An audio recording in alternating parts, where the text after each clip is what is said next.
Welcome back. You know, sometimes you just want to get straight to the core of an idea, really understand it deeply, right? Absolutely cut through the noise. Exactly. And that's our goal today. We're doing a deep dive into this concept of fleshly lust. We'll be drawing a lot from Deacon Ernest Jones's teachings, from his YouTube channel, and also some texts like abstaining from fleshly lust.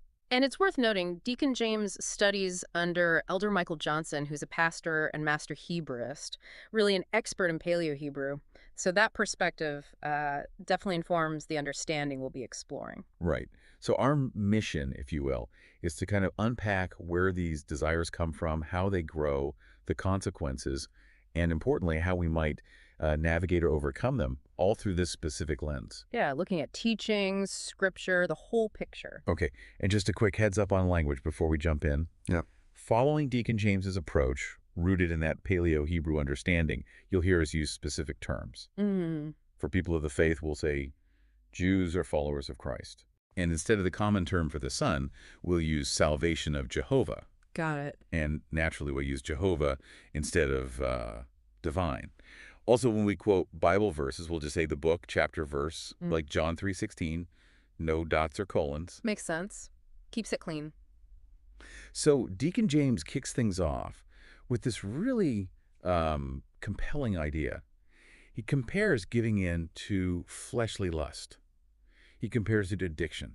That really grabbed me. It's a powerful comparison, isn't it? Because it speaks to that feeling of like needing something, feeling you can't go without it. He describes it as this cycle, craving, indulging, but never getting that real lasting fulfillment. It's always fleeting. Like chasing something you never quite catch. Yeah. And he stresses that this pull, this focus on worldly things, it's fundamentally opposed to our spirit, isn't it? Absolutely. These desires are temporary. They're empty in the long run. They don't build anything lasting. That initial rush just fades away. And staying caught in that cycle, according to Deacon James, keeps us kind of stuck in a worldly way of thinking.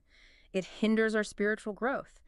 He points to Wisdom of Solomon 1:4. Oh, yeah. What does that say? Basically, that wisdom won't hang around in a body that's, subject to sin, dominated by these fleshly pulls. It sets up this internal conflict. Which leads nicely into another big point he makes. This idea of life itself being like an examination. A trial by Jehovah. He mentioned Sirach 27:5. Exactly. It's not just random stuff happening. It's purposeful. Deacon James uses Deuteronomy 8:2 to explain this. The wilderness journey. Right. The 40 years. He calls it an era of proving and trial. The whole point was to humble the people, to see what was truly in their hearts and minds, see if they'd actually follow Jehovah's instructions. So it wasn't just hardship for hardship's sake. No, it was a test, a refinement process. Which means that dealing with these fleshly lusts, that's actually a key part of passing this test, right? Yeah. He brought up Exodus 20:22, I think. Yes, exactly. That verse says Jehovah comes to prove, so that people will desire him, fear him in the right way, and not sin. It's about seeing our own stuff and choosing Jehovah instead. So giving in to lust means failing the test, essentially. In this framework, yes. Drawing closer to Jehovah is how you overcome. Okay, so where do these powerful urges actually start? The text, abstaining from fleshly lust, says it begins in the mind, our thoughts. That's the origin point. And Deacon James really unpacks this with James 1:13 through 15. It's like a sequence of events. Regression. Yeah. Temptation itself comes from our own desires, our own lusts. When that lust is like conceived, when we entertain it, imagine it, dwell on it, it brings forth sin, which means acting on those thoughts, disobedience. And then when sin is fully developed or finished, it leads to death's spiritual separation from Jehovah. So it really is an inside job, starting with us. And it's crucial, isn't it, that both sources stress Jehovah doesn't tempt us with evil. They cite James 1:13 again and Sirach 15:11 through 12. Absolutely key. It puts the responsibility squarely on us. We choose. Romans 7:18 says, in our flesh, nothing good dwells. It's pretty blunt. It is. And Deacon James also brings in 2 Esdras 4:30 and 31, talking about how this inclination towards evil, this grain of evil seed, has been in humanity from the start. Wow. It goes all the way back then. He even connects it to Genesis 3:6, right? The Garden of Eden story. He does. He looks at the desire for the fruit, seeing it was pleasant to the eyes, and desired to make one wise. Ah, that desire for wisdom again. But wisdom sought through that fleshly lens, as Romans 7:18 implies, it's flawed. And then Deacon James points straight to Genesis 3:12, Adam blaming the woman. Right, the woman you gave me. Exactly, avoiding personal accountability right from the beginning. This all points to that internal struggle you mentioned earlier. Deacon James calls it the war against the soul. It's not just outside temptations. Precisely. It's internal. He loops back to Wisdom of Solomon 1, 3, and 4. Jehovah's wisdom just won't stay in a body ruled by sin. Because operating by the flesh is just contrary to Jehovah, like Galatians 5:17 says. Directly contrary. And if we keep holding on to those fleshly ways, our spirits become destitute of that divine wisdom, empty. And this isn't just some minor disagreement inside us, is it? He quotes 1 Peter 2:11 to show how intense it is. Abstain from fleshly lusts which war against the soul. War. It's a battle. He then walks through Romans 7:18-23. A Paul struggle. Yeah, that classic passage showing the conflict. Wanting to do good, but this law of sin in his members pulling him the other way. And James 4:1 also points out that our internal wars and fights come from these lusts battling within us. Wow. Deacon James then uses this really vivid image, doesn't he? From Esther 7 through 10, the narrow path. Yes, it's a powerful picture. The path to inheritance is narrow, and it's set in this dangerous place. With fire on one side. Representing desires, lusts, that consuming heat. And deep water on the other. Signifying tribulations, trials, overwhelming troubles. You have to pass between these dangers to get the inheritance. There's no detour. So through all this danger and internal war, what's the core instruction? It seems to keep coming back to just abstain. That's the command. But it's not passive. Deacon James emphasizes it means actively shunning it, avoiding it, fleeing from it, running away, basically. Like Joseph did. Exactly like Joseph. And 2 Peter 1, 5 through 10 links this to needing diligence, temperance. That's self-control, isn't it, in everything? It takes real effort. Okay, so then Deacon James uses another really strong metaphor, comparing our link to Jehovah to a marriage. He cites Jeremiah 3:14. It's a very deep analogy. Followers of Jehovah are seen as married to his spirit in covenant. So, joining ourselves to worldly things, these lusts, false ideas. Spiritual adultery. It's breaking that covenant, choosing something else over Jehovah, which naturally leads to separation. He backs this up with 1 Corinthians 6:15 through 20, right? About bodies. Yes. Our bodies are members of Salvation of Jehovah. They're temples for the Holy Spirit. They actually belong to Jehovah. We're bought with a price. Exactly. And 1 John 2, 15 and 16 warns directly, don't love the world or the things in it. The lust of the flesh, the lust of the eyes, the pride of life, that's all worldly, not from the Father. And James 3:15 even calls worldly wisdom earthly, sensual, devilish, strong words. Very strong. It's a stark contrast to Proverbs 8:36, which says those who sin against Jehovah essentially wrong their own souls and love death, that eternal separation. The consequences sound incredibly serious, not just a temporary setback. No, not at all. Deacon James quotes Proverbs 27:20, like, the grave and destruction are never full. Our eyes and understanding are never satisfied when it comes to these lusts. It's a black hole. Never enough. Never enough. And Philippians 3:19 describes people whose God is their belly, guided by appetite and desire. Their end is destruction. Their minds are set on earthly things. He gave some specific examples too, didn't he? Like drunkenness in Sirach 31:30. Right.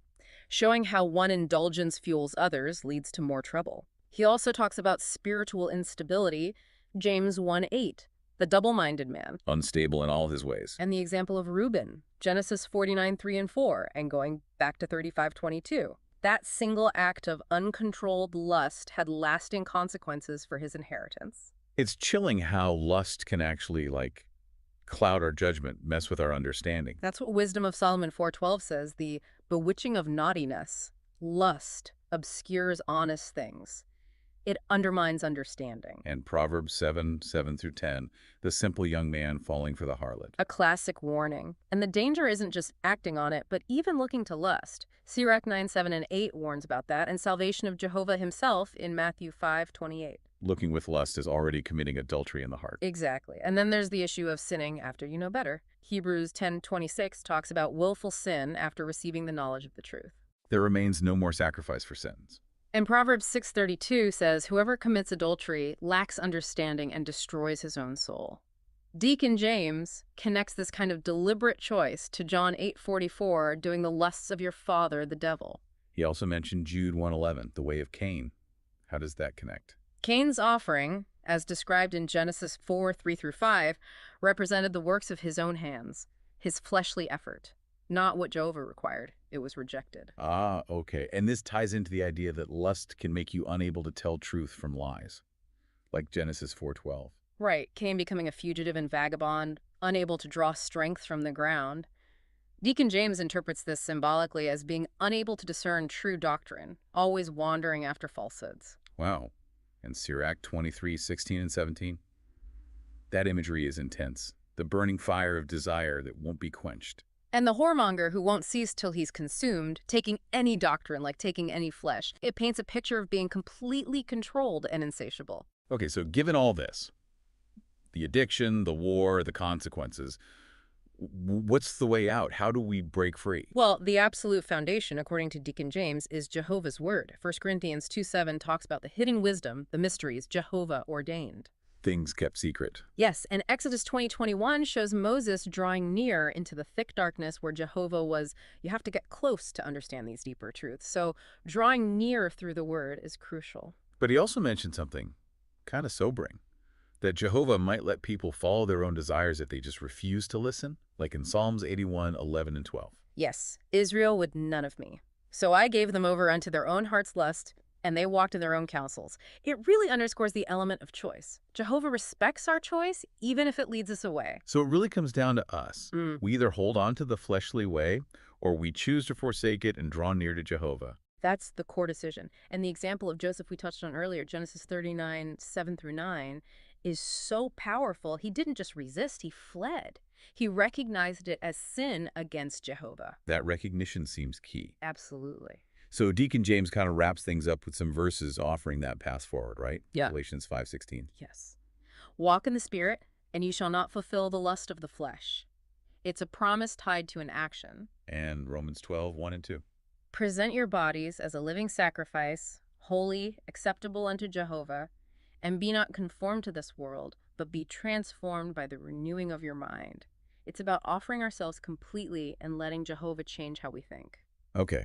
So as we wrap up this deep dive, looking at fleshly lust through Deacon James's teachings in these texts, it's clear these desires are incredibly powerful. Definitely. And the spiritual consequences are presented as very, very serious. It really highlights that overcoming them isn't passive. It takes constant, diligent effort to, turn away and actively draw closer to Jehovah. Absolutely. It calls for ongoing self-examination, doesn't it? Being honest about our own personal addictions, those specific lusts that might be tripping us up spiritually. And then making that choice, maybe daily, maybe moment by moment. To choose Jehovah's way over those temporary fleshly pulls. So maybe as you think about all this, consider, what are those personal addictions or lusts that might be getting in your way, like weeds in a garden? Yeah, that's a good image. And how can you actively till your ground, so to speak, remove those things and plant the pure seed of Jehovah's word instead? It's an ongoing process. It really is.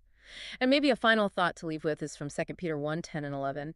Give diligence to make your calling and election sure. For if you do these things, you shall never fall, and you'll receive an abundant entrance into the everlasting kingdom of our salvation of Jehovah. Diligence. That seems to be the watchword. Getting into a topic titled Desires of Whoredom. Right. Now, that title might immediately bring one thing to mind, but the sources you shared, they really unpack it much more broadly. Exactly. It's based on teachings from Deacon Kahleial, who studies under Elder Johnson. Ah, yes, the pastor and master Hebraist, known for his expertise in Paleo Hebrew. That's the one. So it's really a unique perspective, looking at Scripture through that Paleo Hebrew lens. That's what we're digging into. And I know you, our listener, value getting knowledge quickly and thoroughly.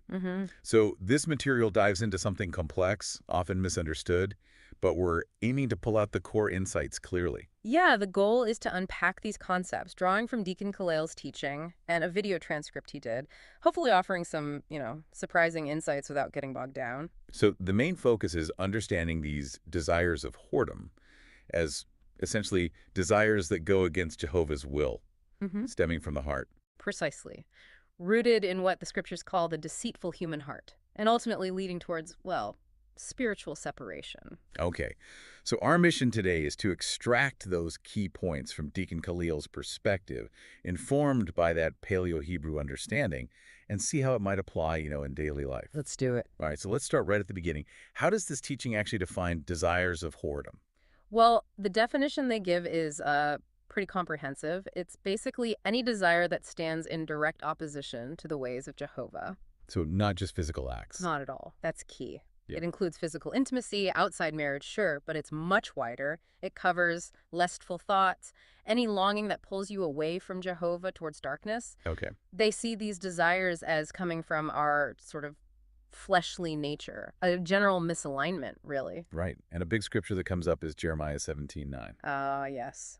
The heart is deceitful above all things and desperately wicked, who can know it? What's the significance there, especially through this Paleo-Hebrew informed lens? Well, it's foundational. It really highlights how unreliable our own, natural inclinations can be when it comes to spiritual things. Okay. The heart, left to its own devices, can easily lead us astray with desires against Jehovah.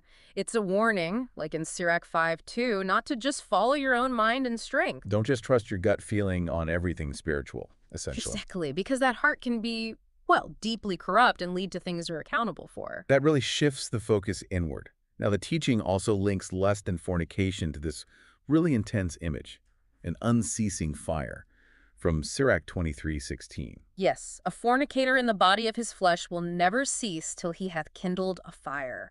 The interpretation is striking. How so? They see it as this insatiable itch, a constant craving of lust that just demands satisfaction. It won't rest. An itch. Wow. And in Deacon Kahleial's personal testimony here is really powerful. He talks about being ruled by lust, desiring intimacy outside marriage like it was this compulsion, almost like a disease he couldn't shake. Like an addiction. Very much so. A hunger of the flesh that felt like it could never, ever be satisfied.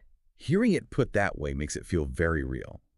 He also connects this to the world, drawing from 1 John 2:15 through 17. Right. Love not the world, neither the things that are in the world. If any man love the world, the love of the Father is not in him, and so on. How do they define the world in that spiritual context? Spiritually, based on that passage and the Paleo-Hebrew understanding, the world is essentially defined as the flesh, our base human nature. Okay, so the world isn't just out there, it's also in here. Exactly. Okay. The lust of the flesh, the lust of the eyes, the pride of life. 1 John says these are of the world, not from the Father. Right. And lust itself is defined here as the affection, the pleasure of flesh.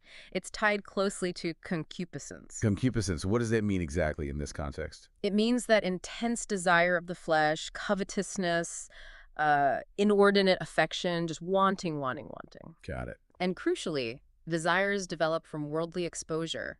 They specifically mention pornography as an example, are seen as part of this world that's passing away. They won't last. So it's about checking the source of the desire.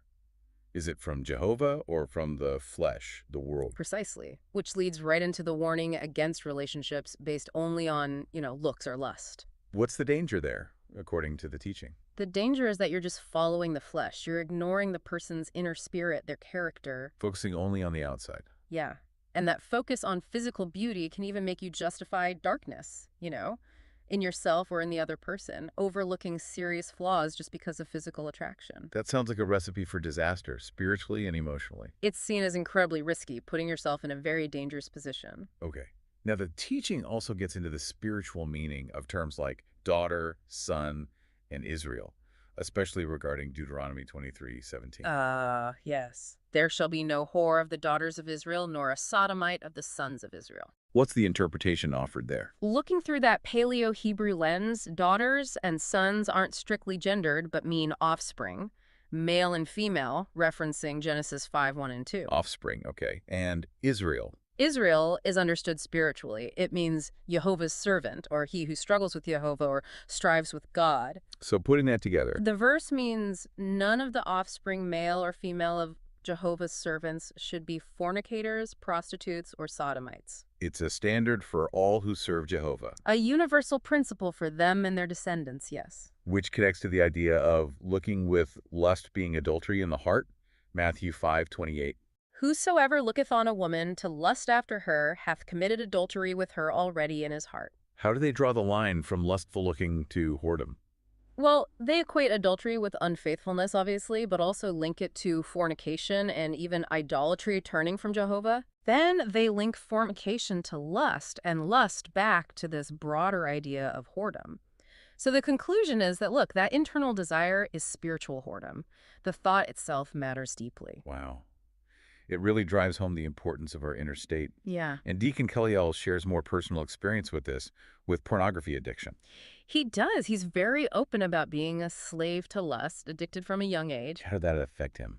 He says it completely warped his view of life, love, intimacy, relationships, just twisted everything. Led him to seek out bad relationships, trying to force things to work, all driven by that lust. It really shows the destructive power. It certainly paints a vivid picture. And this itch ID keeps coming back, this insatiable nature of lust. What about the consequences of following these other spirits mentioned in 1 Esdras 4:26 and 27? Right. Many there be that have run out of their wits for women. The teaching uses this to show the danger of following influences not aligned with Jehovah's Spirit. A way of death, as the deacon called it. Exactly. Consumed by selfish, destructive longings, it follows that progression in James 1:14 and 15, temptation from lust, leading to sin, and sin leading to death. A clear downward spiral. A devastating one. And we circle back to the idea that these worldly lusts are fleeting. Temporary 1 John 2 again. Yeah, the world passeth away and the lust thereof. They really want to hammer home that these desires of the flesh and eyes, they aren't from Jehovah, they're temporary. Right. That connection to concupiscence, the endless wanting, the greed, it highlights that it never satisfies. Unlike doing Jehovah's will, which it abides forever. Focus on the eternal, not the temporary fix. Yeah. Now, a really important point was the danger of justifying wickedness based on appearance. Yeah. Why is that such a big warning? It's a huge warning because it's so common, isn't it? Overlooking massive character flaws, negative traits, even serious sin just because someone is physically attractive. You hear stories. The teaching even mentions, potentially overlooking something like murder because you're captivated by beauty. It shows how lust can completely cloud your judgment. That's chilling. It really highlights the power lust has to make us ignore or even justify wickedness, leading us into harm's way. And connected to that, Deacon Kahleial realized trying to change someone driven by lust was futile. Yes, he learned that the hard way. Trying to fix someone else, especially when they're deep in lustful desires, often doesn't work and can even come from a place of, self-righteousness. You can't force it. No, the change has to come from within them, a genuine desire for righteousness. He uses that stark analogy, trying to turn a whore into a housewife. It illustrates the point quite bluntly. A tough lesson. Then there's the analogy from Proverbs 11:22, the jewel of gold in a swine's snout. As a jewel of gold in a swine's snout, so is a fair woman which is without discretion. How's that interpreted here? The fair woman is the outward beauty, maybe even a pleasing manner. The swine is the inner state, impure, lacking wisdom, spiritually heathen. Okay. So the outward attractiveness, the jewel, is worthless, even unclean, if the inner person lacks Jehovah's wisdom. Inner state trumps outer appearance. Always. A powerful image, which leads naturally to testing the spirits, 1 John 4:1. Beloved, believe not every spirit, but try the spirits whether they are of God. Absolutely critical. Why so vital in this context? Because it warns us not to just blindly accept influences or people. We have to examine their true nature, their origin. Are they aligned with Jehovah? Especially with these desires. Yeah, exactly. We need to discern motivations, characteristics, not just be swayed by charm or nice words. Is this spirit leading towards Jehovah or away? Develop that spiritual discernment. Don't just accept things at face value. And related to that is turning away from the beauty of a contrary spirit from Sirach 9:8. Turn away thine eye from a beautiful woman and look not upon another's beauty. But here, beauty is interpreted more broadly. Not just physical looks, but the law or the way of thinking of a spirit not aligned with Jehovah. Like their philosophy or worldview. Precisely. Don't be drawn in by paths that seem right but lead to death. Like Proverbs 16:25 warns. Stick to Jehovah's standard, not what some other spirit presents as appealing. Stay anchored in Jehovah's truth. Now, circling back to Deuteronomy 23:17, they re-emphasize its universal application within Israel. Yes, there shall be no whore, nor a sodomite. Applies to all offspring of Jehovah's servants, male and female. And the consequence for persistence. Those who continuously engage are considered children of the flesh, spiritually speaking, as Romans 9:6 suggests, not truly spiritual Israel. It underlines the seriousness. A clear line drawn. And the seriousness of lustful thoughts, Matthew 5:28 again, is brought back too. Yes, just to reinforce, looking with lust is spiritual whoredom, adultery in the heart. The internal desire is equated with the act. Guard your thoughts. It all comes back to the heart, which leads to the incompatibility of serving Jehovah and serving the flesh. Absolutely. You can't really do both effectively. The teaching stresses removing yourself from these desires of whoredom because they separate you from Jehovah. That's separation. Deacon Kahleial even mentioned feeling devilish when he lived according to the flesh. It highlights that stark contrast. A choice between two masters, essentially.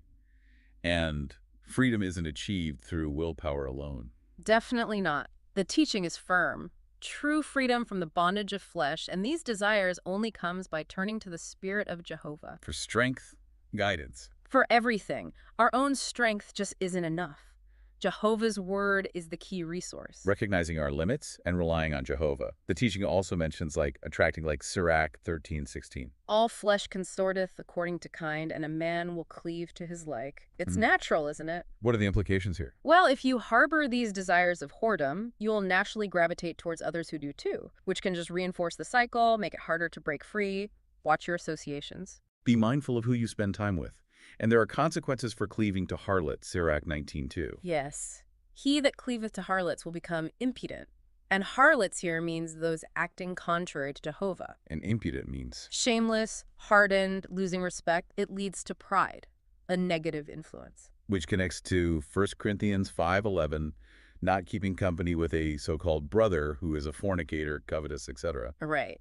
With such an one know not to eat, the instruction is there to protect yourself and the community. Maintain purity, remove the wicked influence. Safeguarding spiritual well-being. Now, there's a brief mention of Jehovah's sovereignty and mercy from Romans 9:15 through 18. I will have mercy on whom I will have mercy. How does that fit in? It just underscores that ultimately mercy and even hardening of hearts are in Jehovah's control. It emphasizes seeking his favor, recognizing our dependence on his grace, not just our own striving. It's his prerogative? Yeah. And the seriousness of willful sin after knowing the truth? Hebrews 10:26. For if we sin willfully after, receive the knowledge of the truth, there remaineth no more sacrifice for sins. A stark warning. Increased knowledge means increased responsibility. Exactly. Deliberately continuing in sin after you know better has grave consequences. And the analogy of the man breaking wedlock in secret, Sirach 23:18 and 19. Yeah, the man who thinks, no one sees me, Jehovah won't remember my sins.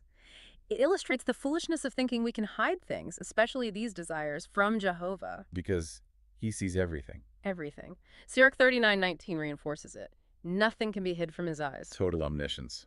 A constant call for accountability. The teaching also mentions the emptiness of fleshly pleasures. Right. They might feel good for a moment, but they leave you empty, disgusted, trapped. They never truly fulfill. Temporary versus lasting. And again, the only way out is turning to the Spirit of Jehovah. Absolutely. That's the constant refrain. Turn to the Spirit for freedom, strength, cleansing. Self-reliance fails here. Acknowledge the need for higher power. And the importance of righteous desires comes up, referencing Sirach 5:6 through 8. Yes. Hope not thou in unrighteous riches.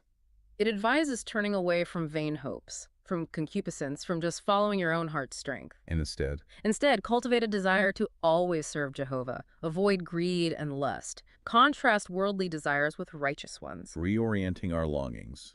And true hope from Romans 8:24 and 25. Hope that is seen is not hope.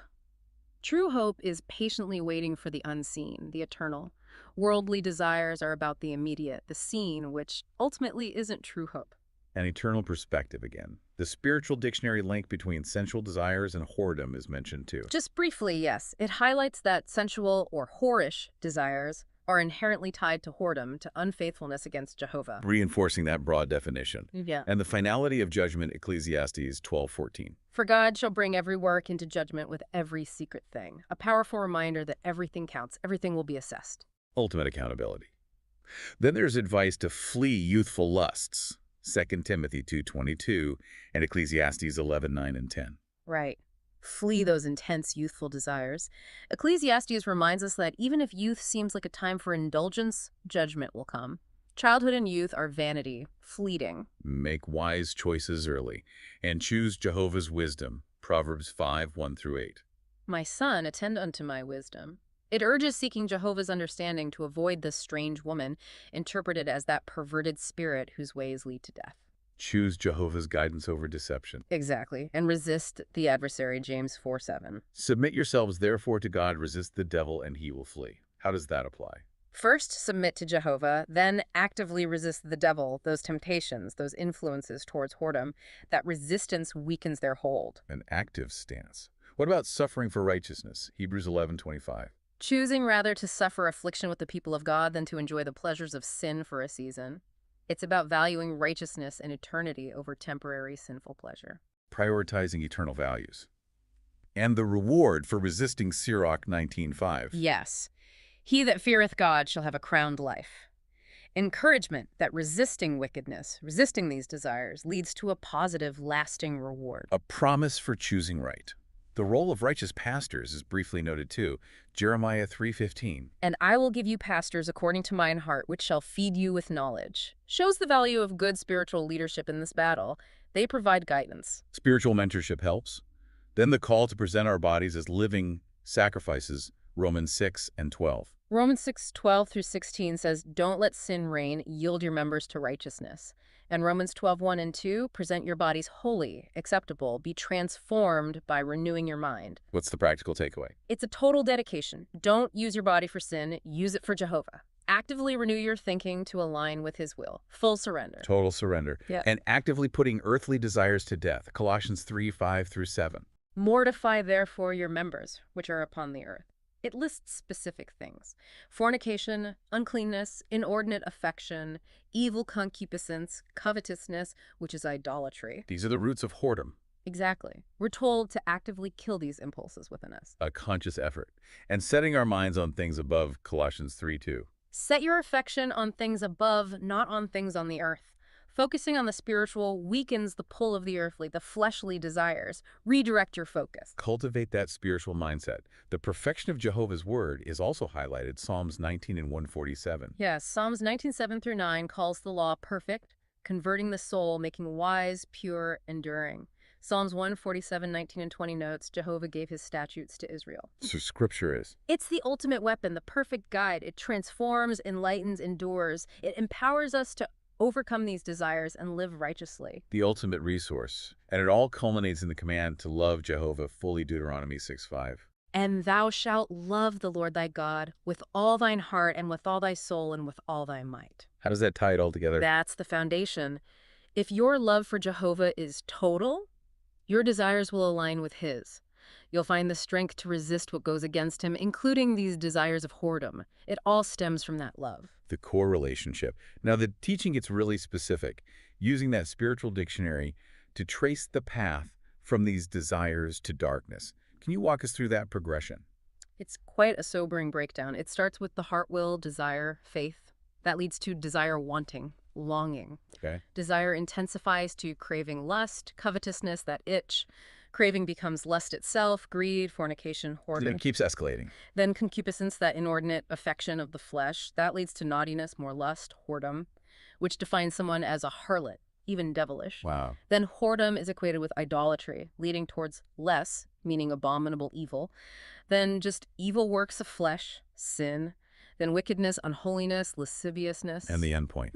Darkness, spiritual ignorance, blindness, a hardened heart. The point is stark. Desires of whoredom create a direct path to spiritual darkness and separation from Jehovah. A very clear and frightening progression. The teaching ends with a final exhortation, doesn't it? A choice. Yes, a very direct call. Choose. Follow Jehovah, his path of righteousness and eternal life, or follow the temporary, destructive allure of sin and these desires. Choose life, essentially. So, wrapping up this deep dive, it's clear these desires of whoredom, and seen through this Paleo Hebrew perspective from Deacon Kahleial, are much more than just one thing. They're far-reaching, deeply dangerous. Originating in the heart, potentially leading to spiritual darkness. And the absolute key seems to be aligning our desires, not just actions, but deep desires, with Jehovah's will. That internal alignment is everything, which really prompts a question for you listening. Take a moment, examine your own desires. Seriously, where might they be leading you? Yeah, what itch might you be trying to scratch with things that won't ultimately satisfy? It's definitely food for thought. And the call to action is clear. Seek Jehovah. Seek his guidance, his strength through his word. Find righteous teachers if you can. Don't try to fight it alone. Right. And maybe a final thought to leave you with. Go for it. The battle for your heart is the battle for your spirit. So ask yourself, what master are you truly serving with your desires? A powerful question. May the salvation of Jehovah